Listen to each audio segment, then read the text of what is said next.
At the end of the last video, we were discussing about this example, right? So here, the length was length of the wing in centimeters, and the age was age in days of the 13 birds, okay? And on the third day of their birth, so the length was 1.4 centimeter, right? On the fourth day, 1.5 centimeter. Similarly, for 17th day, the length of the wing was 5 centimeter. So we wanted to test the hypothesis that whether the length of the wing depends on the age of the bird. Okay. Also, you want to find out the standard error and the coefficient of the determination. What is the standard error? Standard error we denote by SYX. You remember that? SYX, right? So SYX is basically the square root of S squared YX, right? And then what was the S squared YX? S squared YS is also called the mean. That was also called the mean square error. Let me see. Yeah, mean square error, residual mean square. Okay, so S squared YX was the residual mean square, and its square root was the standard error of estimate. That's what you wanted to find out. But how do we define the residual mean square? Residual mean square is basically defined as the ratio between the residual sum of square and its degrees of freedom. Okay, so residual sum of square divided by its degrees of freedom is basically the residual mean square, and we denote by S squared YX, and the square root of that is SYX is called the standard error of estimate. So we'll find out that. And another thing is coefficient of variation, right? We want to find out R squared as well. So what is the formula for the R square? The R square formula is regression sum of square over total sum of square, right? What is the formula for regression sum of square? This is the regression sum of square, and this is the total sum of square. That's what you do. Okay. So let us. So when you find out, we also found that the line of regression we found from the R, right, was y hat. This is the predicted line of regression, right? Is 0.715 plus 0.270 times x. So here, although the b value or the slope or the regression coefficient of the sample is 0.270, now we want to test whether that is true in the population, meaning that this shows that there is some relationship, there is a positive relationship, right? Meaning when you increase the age, then the wing length will increase. That's what it means, right? If for the bigger age, the wing length is bigger. That's what positive value says, positive slope says. This is for the sample only, but now we want to test whether that is true in the population, meaning that if increasing the age or decreasing the age increases or decreases the wing length or not. That's what you want to test. That's why we said H0 is beta. H0 is basically beta equals to 0, right? So beta, H0 is beta equals to 0, and H1 is beta not equals to 0, meaning this is linear dependence. This is not linear dependence, not dependence, right? And then this is dependence. Okay, so the test value, to find out the test value, we used the formulas total sum of square, and then regression sum of square, and residual sum of square. And then after we do that, we find out f equals to, what was the formula for f? F was a regression sum of square divided by the the f value was regression mean square over residual mean square, right? So regression mean square over residual mean square, we found 401.1, and we found exactly the same value from R. And to find out the critical value, you use the F table with 0.05 and right tail test 1 degrees of freedom with degrees of freedom of the numerator is 1, degrees of freedom of the denominator is 11. So we did using R, but you can use this by hand too. So I want to focus on this one. So we can do the above example using t-test as well. Okay, this method, the above method, or we call this is the ANOVA method. This method is more useful if you are testing one tail test, that is the right tail test, not common in regression. Also, if you are testing H0 is beta equals to beta 0 versus H1 is beta not equals to beta 0. So what we tested beta not equals to 0 versus beta equals to 0, or the other way, right? But if you have to say beta equals to some number other than 0, and h1 is beta not equals to other number, a number other than 0, if you are testing like that, then the t-test method is more useful. Okay, so how do I do the t-test method? So these are the steps to do the t-test method. So the null and alternative hypotheses are h0 is beta equals to beta 0 versus beta not equals to beta 0. See, this may be other than 0, right? Also, if you are testing the right tail test or the left tail test, the t-test method is also useful. So the critical value, use the t-tail, and then use the t-tail, and then so use the t-table and the tails with n minus 2 degrees of freedom. Don't forget that is n minus 2 degrees of freedom. Okay, and the test statistic is, this is the formula to find out the test statistic. So what we do is b minus beta 0 over sb. What is b? What is beta 0? What is sb? So sb is basically s square yx divided by summation x minus x bar square, and then sb is the standard error, right? And then b is the sample value of the regression coefficient. Okay, so if you do that above example with this formula, you will get s sub b is 0.0135, t is 20, t the test the critical value is 2.201, and h0 is rejected because the test value is, what is the test value? Test value is 20, which is bigger than the critical value, right? And this is the formula to find out the confidence interval. All right, now we go to an example of a linear regression using R. But so last time we did a linear regression, how to find out the linear regression line A and B, also how to test the hypothesis, right? So testing the hypothesis for beta or the slope, right? So the hypothesis was beta equals to 0 versus beta not equals to 0. So we did that, and also there were some of the values that we discussed there, with the value of the RSE, residual sum of squares, or also we discussed about the R squared values, and the value of R squared adjusted, and the F statistics, and the P value, all those things. So we will do that again, but with assumptions. So last time we didn't do any assumption there. Okay, so so what are the assumptions we need to have? The major assumptions we need to have to test the hypothesis of the linear regression is the linearity, meaning the relationship between x and y should be linear.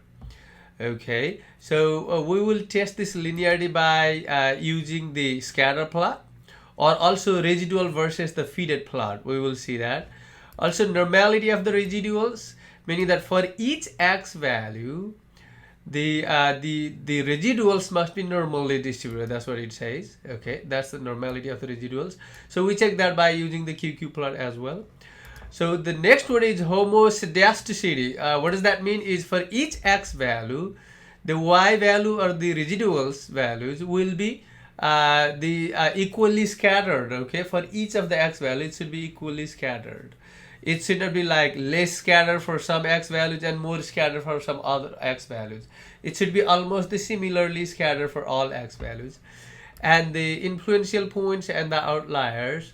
So what it says is, if there are some influential points and outliers, we should take care of those. We should get rid of those, or try to fix those if they were like typo or any error on collecting the data, and so on.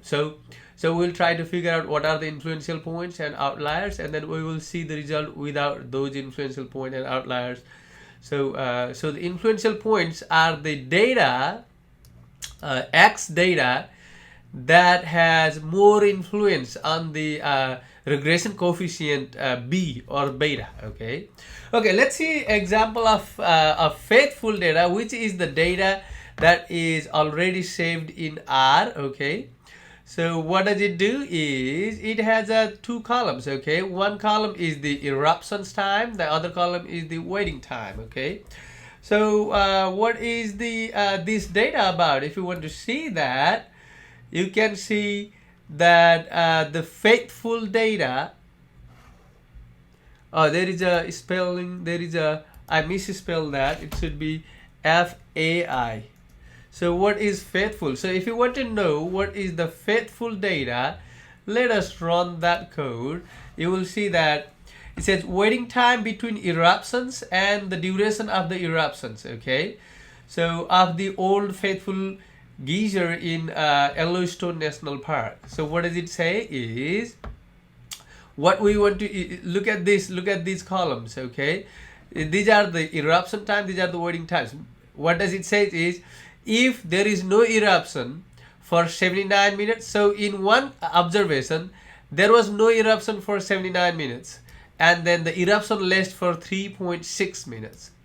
Another observation is there was no eruption for 54 minutes, and then the eruption lasts for 1.8 minutes, and so on. So these are the waiting times and these are the eruption times. Okay, so I want to see the scatter plot of this. How does it look like? Okay, so it looks like that. So if the waiting time is, there are many observations between 40 and 60 waiting time. Okay, at that time the eruption lasts about 1.5 to 2.5 minutes, right? And there are very few waiting times between 60 and 80 minutes, and there are 60 and 75 minutes, I would say. Okay, and between 75 and 90 minutes there are many waiting times, and then there were many eruptions last about 3.75 to 4.75 minutes, and so on. There are many data clustered here and clustered here. Okay, so let us find out the linear model for this, and then let us see the summary, and then see some of those. We talk about some of these. You see that this is the x, this is a value. Okay, this is the b value, so a plus bx, right? So this is basically the slope. Is this slope is significantly different from 0 or not?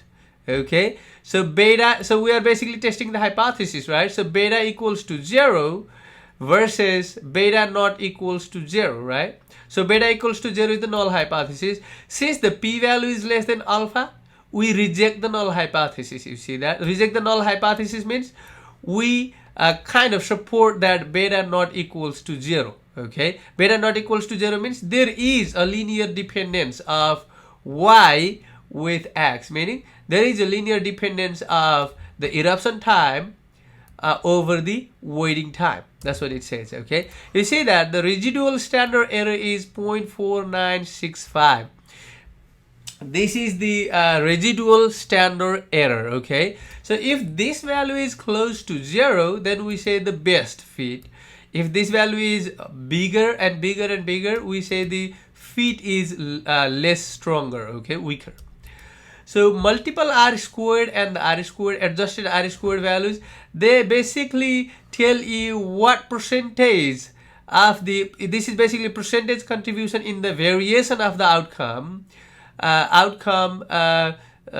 variable that can be explained by the independent variable. What does that mean? That means that 81% of the variation in the eruption time is explained by the waiting time. Okay, so that's what it says. So usually these bigger of these values are considered better, and these values can be anywhere between 0 and 1. Okay, so if these values are square or adjusted r square values are greater than 0.7, we say that this is good model. Okay, so that's what it is saying. All right. So residual provide the quick view of the error between the data and the model. The residual always has mean 0. The residual standard error, RSE, is close to 0, indicates better fitting. Okay, so this is what I just explained here. Okay, now we want to find out a fit align here. So the code for this is you do AB line and linear model. Color is red, and then line width is 3. That's what the line that goes through the close to all of the points there. Okay, now you know the prediction interval, confidence interval, and the prediction interval, right? So this is basically telling you the interval for the y values, right? 95% interval for the y values. And if you want to find out the 95% interval for the beta values, okay, that is the regression coefficient. This is what you do. confidence interval, CONFINT, and then linear model. What was linear model? Linear model is the one that you define LM, okay? LM function. All right. So what we got is this is 0.0712 through 0.0799. That is the lower bound and upper bound of the interval. Now let's go through the assumption, okay? So these testing the assumptions of the regression analysis or the linear regression analysis, also called regression diagnostic test, okay? So what we just mentioned about the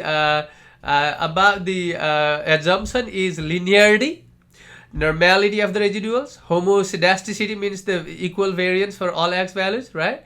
And influential points and outliers. These are the major assumption we will check here, okay? So assumption 1 is the linearity of relations, okay? Linearity of relations. The relationship between x and y variable must be linear, okay? It is checked by residual versus fitted plot. This plot also checks homoscedasticity, meaning equality of the variance, right? The homogeneity of the variance for all x values. So how does it check? We will see that. A horizontal line without distinct pattern is an indication of linear relationship. Okay, the number in the plot is the rank of the data that is an outlier. Okay, let us see that. So I want to see one by one, meaning only one figure printed here. Okay, only one figure display here. So let's do plot linear model. Linear model is exactly the same thing that we defined LM. That's, you can assign any name here. So I assign linear model, LI, linear mode. Okay. So what I did here is, and then you type 1 for the linearity, okay? If you type 1 for the linearity, then you will get this. You see that? Look at this one.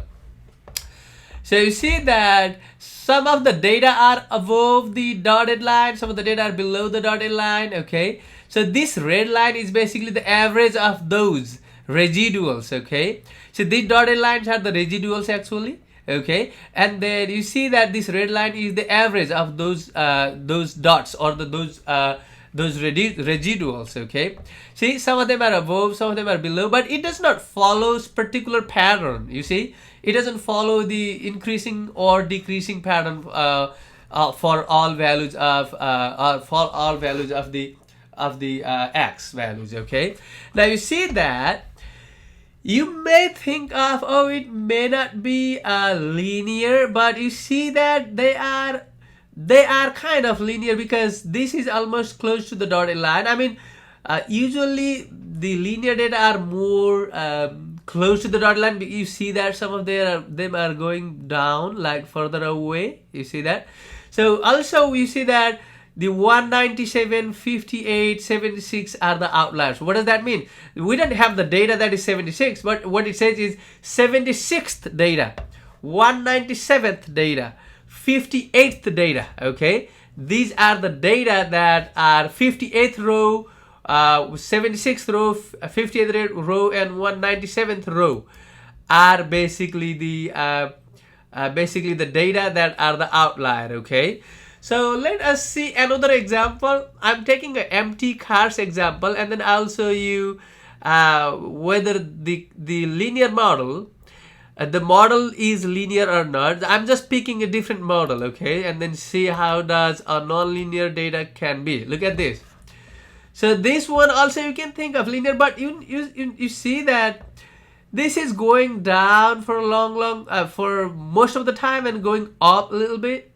Okay, you can think that of but we will see other assumptions too. You can think that of linear because some of the data are above, some of the data are below, and then you don't see any pattern there. Okay, but is there any outlier? Looks like there is 1, 2, and 3 outliers. Okay, the outliers for the column of Toyota Corolla, Fiat 128, and Pontiac Firebird. These are the outliers data. Okay. So this is basically checking the normality. Now, by the way, I forgot to tell you about how about the homoscedasticity, meaning for each x values, are the variance on the residuals are equal? It looks like no here, right? You see that? Because at these x values, there is only the variables or the residuals are only above, right? Not below. So for these x values, it looks like they are equally scattered, but for these x values, okay, they are scattered, but for these x values, they are not scattered there, right? You see that? They are only scattered only down, not above, okay?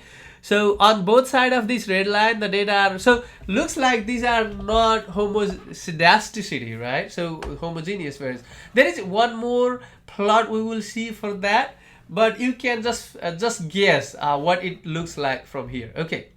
Assumption of 2 is the normality of the residuals. For each x values, the y values or the residual must be normally distributed. Look at this.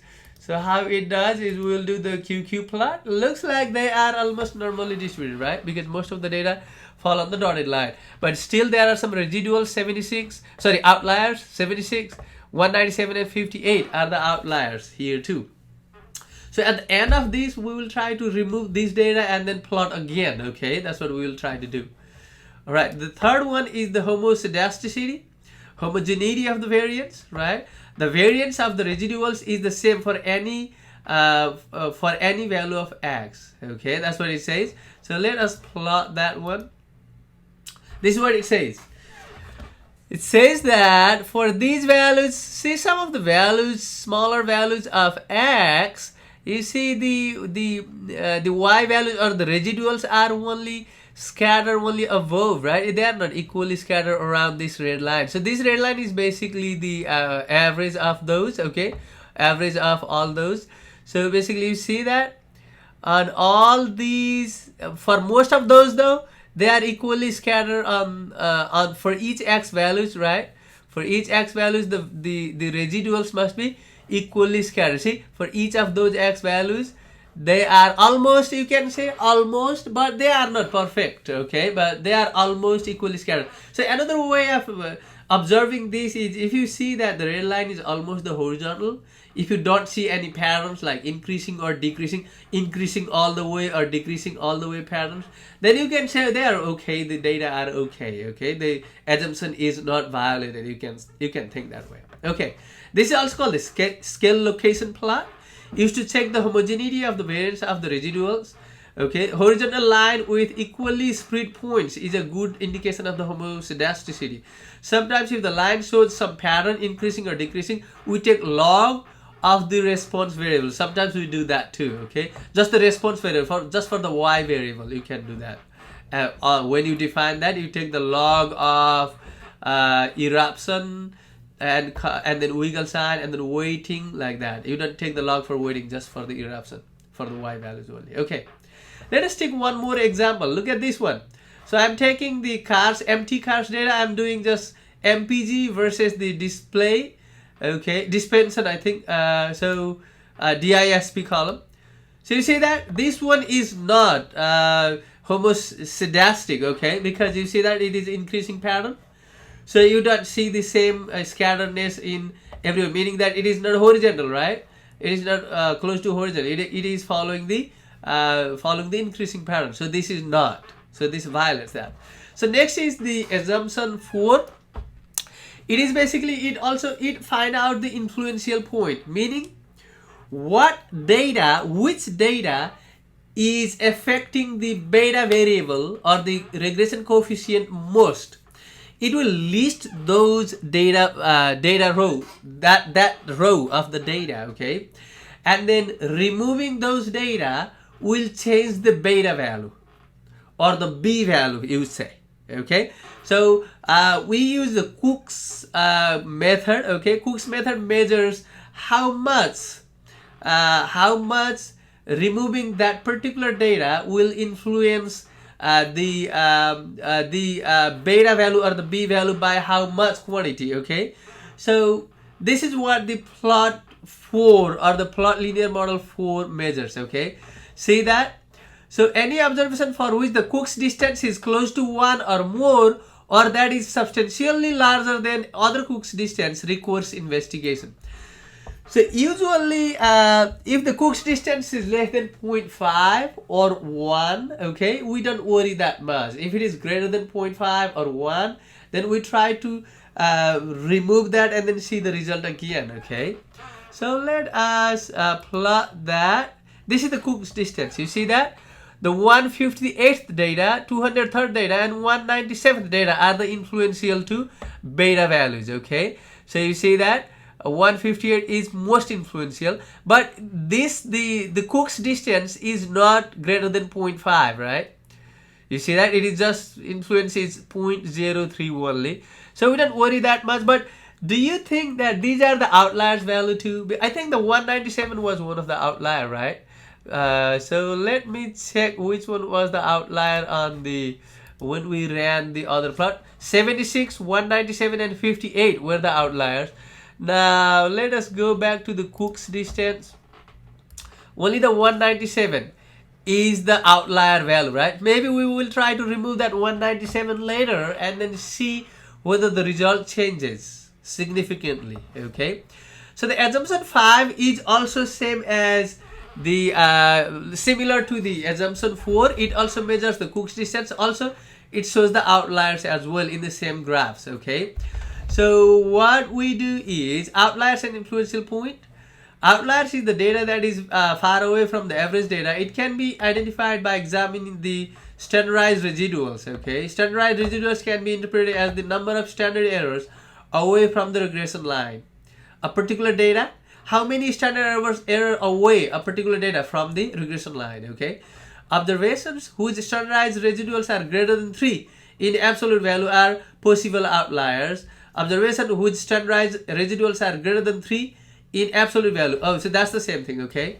So if it is less than -3 and greater than +3, then it is possible outlier. So this plot, basically what it does is it plots the outliers and the influential point together. Let's look at that. You see that? These are the dotted lines are the Cook's distance. So none of these data points are 0.5 or 1 Cook's distance or bigger than further away than 0.5 or 1 Cook's distance, right? You see that 197, 203, and 158 are the outliers, and you see that the red line, it is not perfectly horizontal, but some of them are below, some of them are above, so it is not following any patterns there, right? So this is what the residual versus the leverage plot say. So this plot also marks the most influential points for the regression coefficient if there is a data outside the dotted line. There is no dotted line shown here, okay? Dotted line, we call them influential point that have impact on our regression line. In such case, we present the report with and without them. Okay, let us see all these 4 plots we did in a single plot. Okay, 5 plots actually. What I did is par and MF row equals C23. So because there are 5, I want to create a matrix of 2 by 3. That is 6 elements I'll be able to see. I cannot create a matrix of 5 elements only because I'll have to have that space. Okay, so we'll have like 2 by 3 space, but we will plot only the 5 plots 1 through 5. Okay, let us do that. So this will plot all those values, all those plots we see so far, okay, in the single window. You see that? Let me make it a little bigger. What do you see here? Is this one is the linearity check. It was not perfectly linear, but it is kind of linear, right? And this is the normality check, and this is the homoscedasticity. Okay, this is the Cook's distance, meaning the influence points check, and this is the both influence and the outlier, right? So okay, so you see that there is no data below -3 or above +3, right? All the data are within -3 and +3. Okay, so we don't worry that much about the influential points and the outliers there. But okay, I will show you if I have an outlier and if I have an influential point, how do I remove that? Okay, how do I get rid of those points and then do all those things again? So sometimes people don't want to plot the 4th one because the 5th one actually does what the 4th one is doing here, right? So in that case, what you do is I will do 2 by 2 matrix only. I want to see only the 4 graphs, right? And then you do linear model, just that. You don't have to do which equals to, okay? So if I do that, I will see 2 by 2 matrix. You see that there, and then let us look at and then make it big. So it just plot the fifth, first, second, third, and fifth only. It doesn't show the fourth one, okay? Because the fifth one is actually doing the fourth and fifth, okay? So basically, see, there is no Cook's distance thing here, because it just plots if the Cook's distance, if the data are bigger than 0.5 Cook's distance or 1 Cook's distance, but most of them, all of them are within that. That's why it is not showing there. Okay, but I want to show you how I would do how I do about if there is any influential point or any data points that is 0.5 or 1 unit away, Cook's distance away. Okay, so in that case what we do is I'm doing linear model 1. I'm just naming it new name, just 1, and linear model eruptions and then versus weighting. Data is faithful data. I'm removing the row of 58, 76, 197 and 158. That's the most of the numbers that I saw here. I'm just removing those, but I didn't remove any column. Okay, so when I do that, that's my linear model, and then when I plot them, it changes a little bit, but not much. You see that? It changes just a little bit. Okay, so you see that this is how you remove those influential point, if there is any influential point, and then run the model again and then test the hypothesis. So in that case, you will have to see the summary of the linear model 1 again, but I don't think the summary will change much. Let me check. So summary of linear model 1. Okay, if I do that, how does that look like? In that case, still you see that the B value is not much changed. Okay, because there were no influential point. Those points were not influential points, and neither the big impacting outliers. Okay, and the beta value is still very smaller than 0.05, right? So meaning that the beta is still significant, meaning that the eruption time depends on the waiting time. That's what it says. And you see that the residual error is not changed much, and then the R squared is not changed much. Okay, just R squared not changed much. Okay, F statistics change a little bit, but we don't worry much about that. Okay, the p value is basically the same p value we got here, right? So it is significant. All right, so this is how we do the linear regression model, simple linear regression model with the assumption. So for multiple linear regression model, we do exactly similar way. Only the thing, different thing is we will have y versus there will be more than one independent variable. We had just x here, but we will have x1 and x2, x3 like that. Okay, in that case you will do y and then wiggle sign, then x1 plus x2 plus x3, and that way. Okay, we will see that. All right, guys.